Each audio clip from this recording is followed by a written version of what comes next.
Alright mga idol, kumusta? Magandang araw sa ating lahat. Viral ngayon si VP Sara sa niya kahapon, statement niya kahapon mga idol sa Senate hearing. Regarding dun sa sabi niya, magbubuo na tayo mga Pilipino. Hindi na may babalik dito si PRRD sa Pilipinas. Masakit yun sa mga sumusuporta mga idol, yung ganong pangyayari yung magaling na presidente ng Pilipinas napunta doon, tapos ngayon maaari na siyang hindi bumalik ng Pilipinas. Kagagawan nilang ni Marcos at saka yung mga tauhan niya. Nakakalungkot mo isipin mga idol, dahil isa sa the best na presidente ng Pinas ay pinagkanulo ng kanyang mga kababayan, at ang isa doon dati pa niyang tauhan. Siya pinadala doon sa Netherlands at pinaharap doon sa kasong walang katuturan. At ang mahirap pa dito, kidnap yung ginawa sa kanya, hindi naman huli yun dahil wala namang search warrant Pero mahirap ngayon mga idol. So, tanungin ko kayo, hanggang kailan tayo magbulag-bulagan? Ang administrasyon na ito mga idol, hindi yan titigil hanggat yung kalaban nila sa politika ay nandiyan dyan. Dahil number 1 banta sa kanila ang mga Duterte. Dahil ang lakas ng mga Duterte.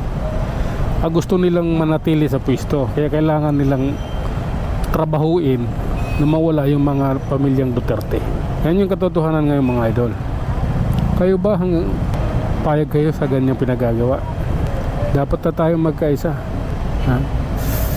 Kailangan lumaban na tayo. Kailangan na natin to.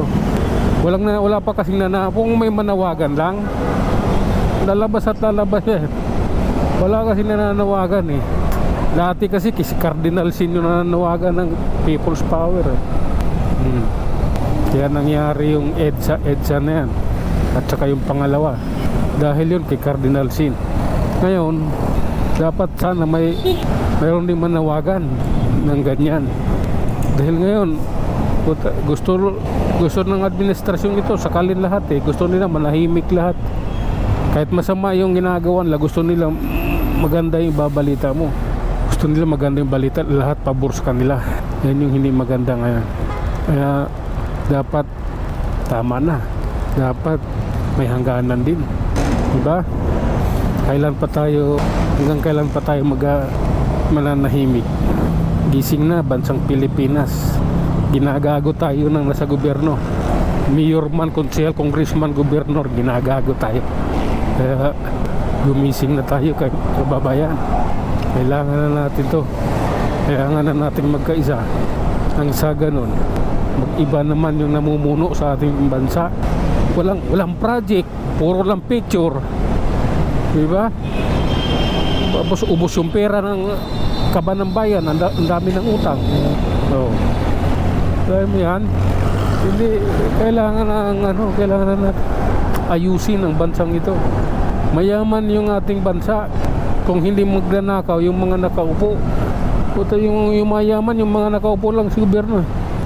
Ultimong kagawad, magaling mangurap magaling magnakaw. Kagawad lang yun diba? Kaya kailangan na mag-aabang na lang ako kailangan na ba nating manawagan? Maliit naman yung channel ko kasi dapat malaki. Nang sa ganun, dinig tayo, malaman ng iba. Kasawa na yung laging ganyan, yung binabalita iba sa nangyayari. Hindi na po maganda yun. Hindi na patas yung balita.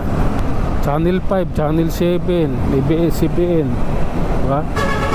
Hindi na yung mga malalaking news channel, hindi na nagbabalita ng tama. Grabe na nga. Masyado na tayong nilapastangan ng administrasyong ito. Antok ako. Kailangan na natin gawin to. Kailangan na natin ng suporta.